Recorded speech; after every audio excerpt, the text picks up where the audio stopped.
Chegamos a mais umas pequenas reflexões e temos como tema de hoje: como é a nossa confiança em Cristo? Quem de nós pensa em estabelecer um relacionamento com alguém que não se pode confiar? Ninguém. Pois é, nós estamos sempre procurando relacionamentos seguros. Por isso que a confiança é um dos pontos primordiais e indispensável quando dizemos que acreditamos em alguém ao ponto de não duvidar de defendê-lo com afinco. Mas o que é a confiança? A confiança é um sentimento que nos leva a acreditar no outro e em si mesmo quanto às suas ações e condutas, que elas são realizadas na verdade e não na enganação. A confiança nos dá segurança nos relacionamentos, nos deixa mais livres e nos proporciona um bem-estar, levando-nos até mesmo a dizer que somos capazes de colocar a mão no fogo por alguém, quando temos que defendê-lo em certas situações. Porém, o fato precisa ser dito, que nem sempre o acreditar em alguém é sinal de total confiança nessa pessoa. Muitas vezes, acreditamos com um quê de desconfiança. Logo, acreditar não quer dizer confiar plenamente. Então, como é a nossa confiança em Cristo? Ela é do tamanho da nossa fé? Ou dizemos que temos fé, isto é, acreditamos nas suas palavras e nos seus ensinamentos, mas não confiamos plenamente nas suas ações na nossa vida e passamos a procurar ajuda em outros campos, como as cartomantes, os taróis, os adivinhos, etc. Jesus, na sua missão aqui entre nós, procurou transmitir essa confiança a todos, aqueles que dele se aproximavam. Contudo, nem sempre conseguiu fazer com que todos confiassem nele. Como sabemos, existia um grupo que não acreditava nas suas palavras e, portanto, não confiavam nas suas ações, mesmo vendo que eram verdadeiras. A desconfiança era tão grande que eles associavam as ações de Cristo ao poder de Beelzebul, o príncipe dos demônios. Mas os fariseus, ouvindo isso, diziam: Este não expulsa os demônios senão por Beelzebul, príncipe dos demônios? Mateus capítulo 12, versículo 24. Essa desconfiança nas ações de Cristo se dava por motivo de inveja, de confronto de poder, porque os poderosos da época, como os saduceus, os fariseus, os sumos sacerdotes, fazendo uso das leis e dos preceitos, exerciam o domínio sobre o povo, que procuravam manipulá-lo e assim poder fazer o que quisessem sem serem disturbados nas suas ações. Pois o povo, acreditando nas suas palavras, se colocava sobre os seus falsos cuidados. Porém, Cristo apresenta ao povo uma nova vida, livre das amarras, das leis e dos preceitos. Jesus fala da hipocrisia dessas autoridades, porque cobram do povo um comportamento, mas não os seguem, agem totalmente diferente daquilo que impõe. Todas as coisas, pois que vos disserem que observeis, observai-as e fazei-as, mas não procedais em conformidade com as suas obras, porque dizem não fazem, pois atam fardos pesados e difíceis de suportar e os põem aos ombros dos homens. Eles, porém, nem com seu dedo querem movê-los. Mateus capítulo 23, versículos 3 e 4.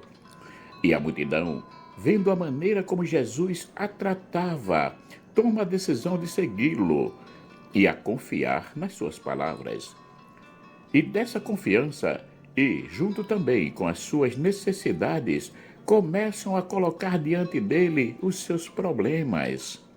Jesus, vendo o quanto podia ajudar esse povo, começou a atender os pedidos que lhe chegavam, e eram os mais diversos possíveis. E, Em nenhum momento ele procurou explorar aquele que lhe pedia ajuda, como faziam os fariseus. Inclusive, Jesus não fazia nada sem o consentimento daquele que lhe vinha ao seu encontro pedindo ajuda. Todas as vezes que ele estava para fazer um milagre, estabelecia um diálogo no qual a pessoa necessitada podia se expressar e mostrar a sua confiança nele. E aconteceu que, chegando ele perto de Jericó, estava um cego assentado junto do caminho, mendigando. E, ouvindo passar a multidão, perguntou que era aquilo.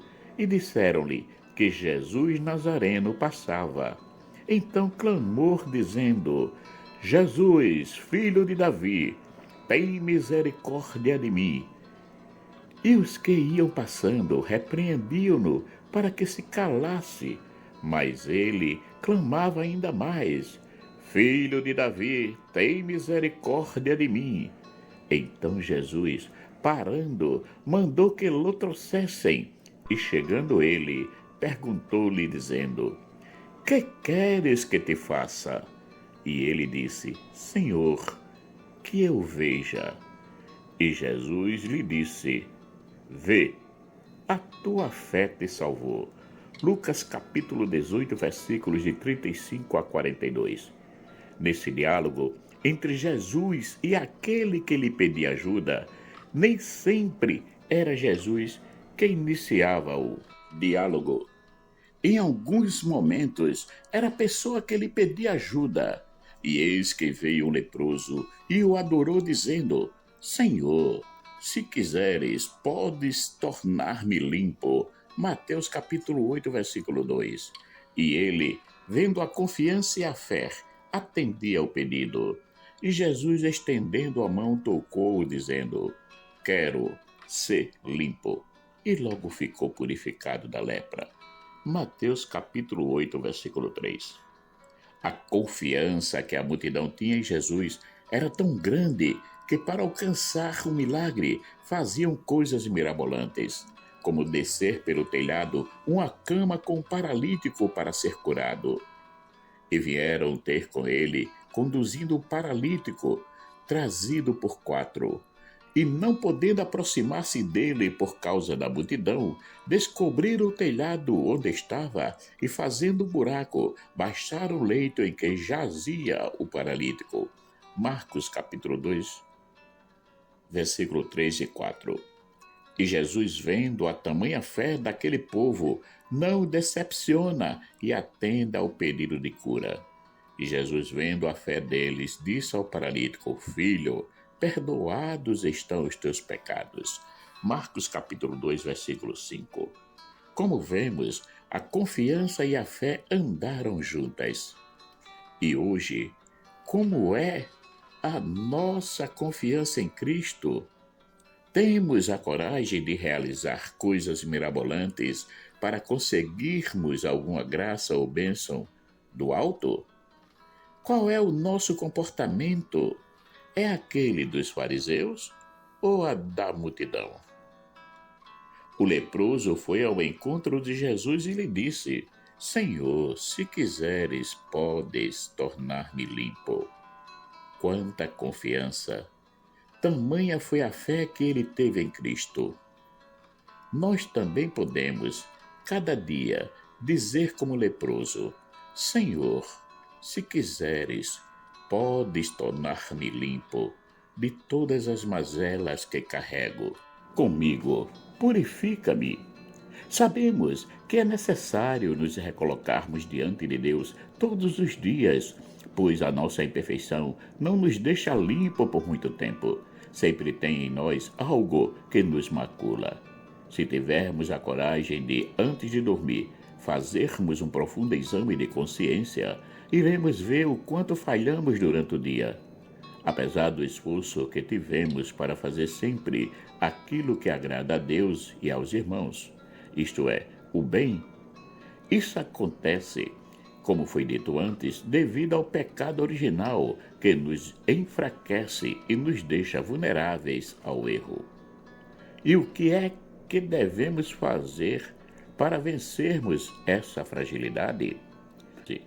Confiar em Cristo com toda a nossa força, mente, ser e inteligência.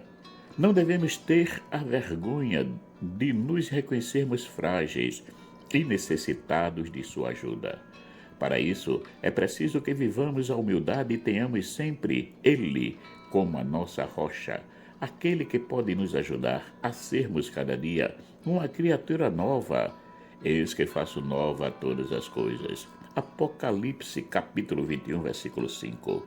Senhor, assim como fizestes ao leproso, atenda aos nossos pedidos de nos purificar todos os dias, renovando-nos e dando-nos a graça de podermos testemunhar-te sem nenhum empecilho do nosso eu. Que as nossas ações sejam todas feitas com amor, sendo amor e por amor. Marcos Laurentino. Caríssimos e caríssimas, chegamos ao final de mais umas pequenas reflexões, que teve como tema como é a nossa confiança em Cristo. Quero agradecer a todos aqueles que já se inscreveram no canal, pois nos ajuda muito a propagar essas reflexões. E peço que compartilhem para que chegue a mais pessoas. Peço também àqueles que ainda não se inscreveram que se inscrevam para poder nos manter ativo e assim podermos publicar mais e mais reflexões. Que o nosso eterno Pai, rico em bondade, misericórdia e amor, nos conceda paz e harmonia neste dia.